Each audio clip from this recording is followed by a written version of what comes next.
Hello YouTube, this is the Florida Rider, out and about on a sunny Saturday afternoon. Well, we'll say mostly sunny. I did look at the weather forecast, or sorry, the rain radar, or whatever it's called, and the rains that happened in the summer are not supposed to come out to the beach today, so I should be pretty dry.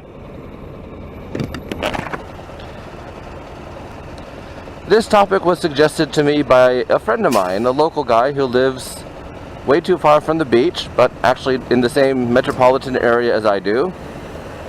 We'll call him Mike, because that's his name. He wanted to know differences between the countries I've lived in, good and bad. Well, I'm going to skip the USA because I believe that most of my viewers are probably in the USA. So what we have is Poland and we have Germany.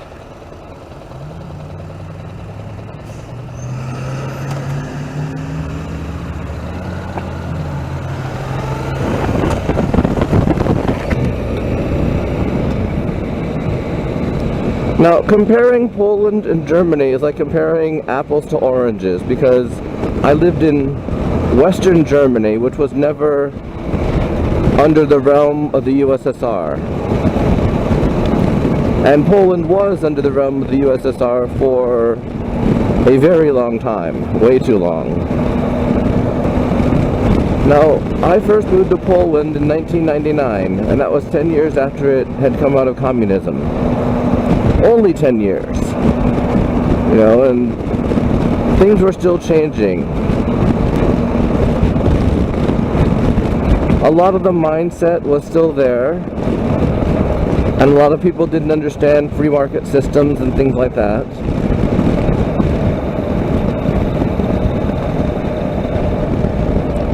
But I lived there because I wanted to, not because I had to. You see, I spent the year of 1998 traveling, and, well, it was going to be a world trip, but I fell in love with Eastern Europe, so that cut out the rest of the world. And I was in Budapest, which is in Hungary, by the way. And I met a Canadian girl named Krista, and she had just come from Poland. She was traveling for the summer, and we were talking about our trips, and, you know, as people do, where we were planning on going, where we had been, giving each other tips. And she said to me, "Are you going to Poland?" I said to her, "Well, I don't know. I mean, I hadn't really thought about it." And she said, "You should go." I said, "Okay, why not? I mean, I wasn't really on a time schedule, and I was just traveling to see things, so I figured I'd go to Poland." And so I took an 8-hour bus from Budapest to Zakopane, which is sort of like which is a mountainous area with a ski resort and all that. And I said to myself, well, this is pretty nice. But on the bus, there were these Polish 20-somethings sitting near me, and one of them saw me reading my guidebook. And he spoke quite good English and said to me, "Well, can I see what it has to say about my country?" And he was looking at a lot of the historical things and this and that, and he said, "Wow, this is very accurate." Anyway, so I spent a couple days in Zakopane recovering from a heat wave in Budapest, because Budapest at that point in time was going through a very hot summer. It's like in the hundreds. Fahrenheit, not Celsius. 100 means very hot Celsius. Let's just go with that. And then I decided, okay, well, this is a nice place. The people seem friendly and everything, so let's go ahead and go to Krakow.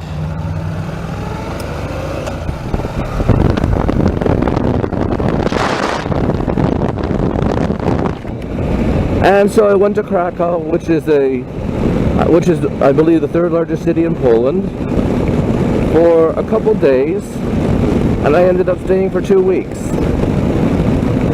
I loved it that much.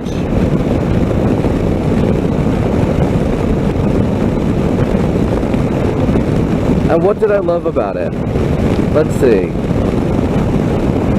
I love the atmosphere of the Old Town area, and those who have been there will know what I mean. and I loved the friendliness of the people.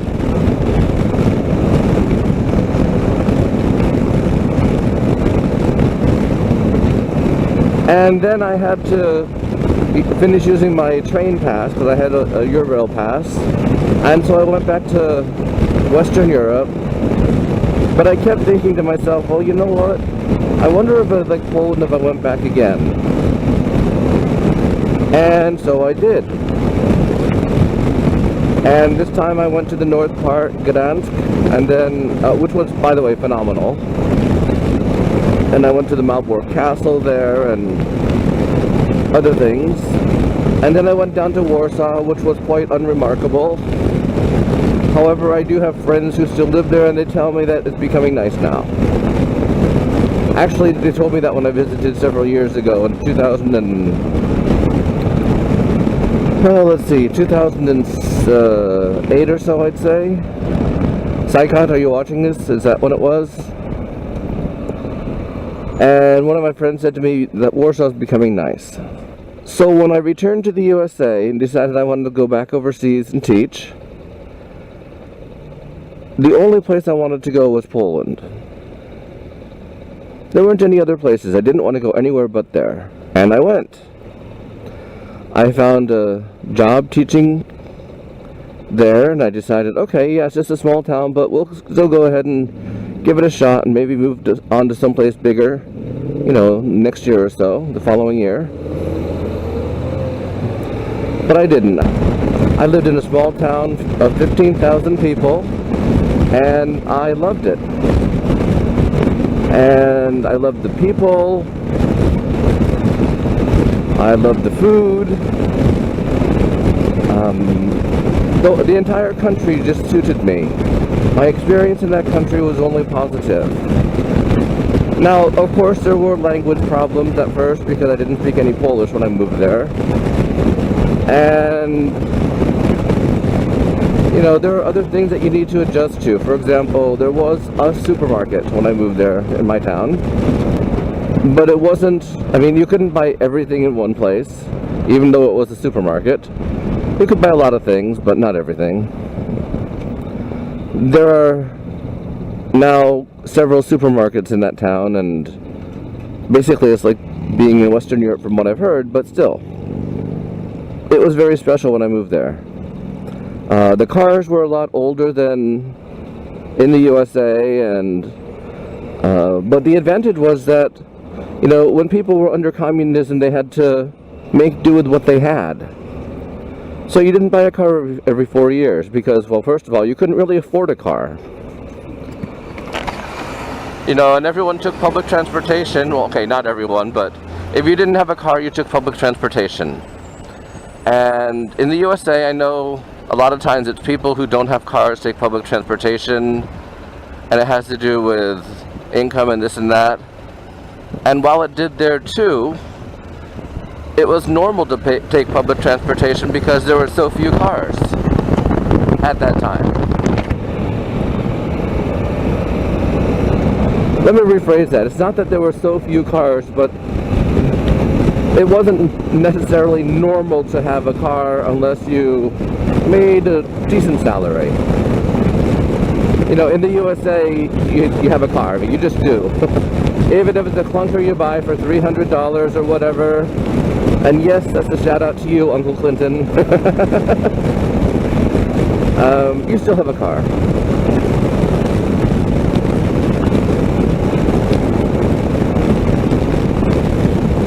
So the good about living in Poland was everything. I loved my town. I loved my students. I worked for awesome people. And there were some, I'm not going to say there were some hardships, like the language, but there were things that I had to get used to, like the language, or the different types of food and this and that, but I also developed a good network of friends who spoke English quite well, and one or two of those I'm still in contact with these days. And, oh, I remember something else. We used to go for pizza every Friday. It was me and the other teacher, because there were only 2 foreign teachers at the school.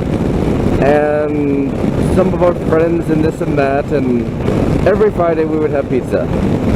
We'd go to the local pizza shop, you know, we'd meet there about 8 o'clock or so, and we'd order pizza, and we'd talk, and we'd drink beer, and, you know, just have a really, really good time.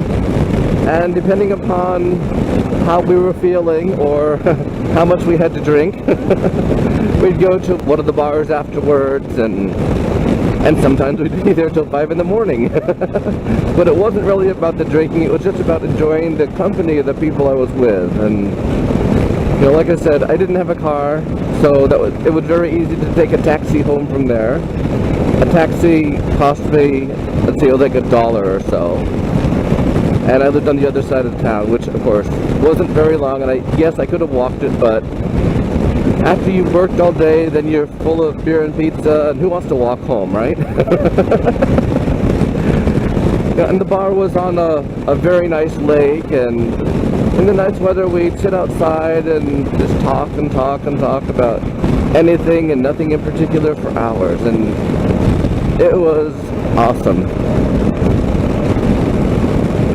And I'm going to say that the years I spent in Poland were the best years of my life.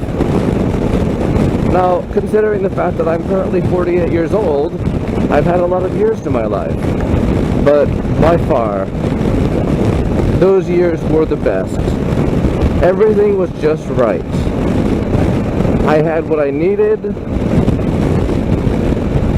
I had enough. By no means was I wealthy. At that point in time, wages were very, very low in Poland. I don't know what they are these days, but they were quite low. However, I had enough money to buy what I needed, and I was happy. I also had enough money to travel on weekends and vacations and things like that too. But the most important thing is that I was incredibly happy living there. Okay, so Mr. Mike, that answers the first part of it.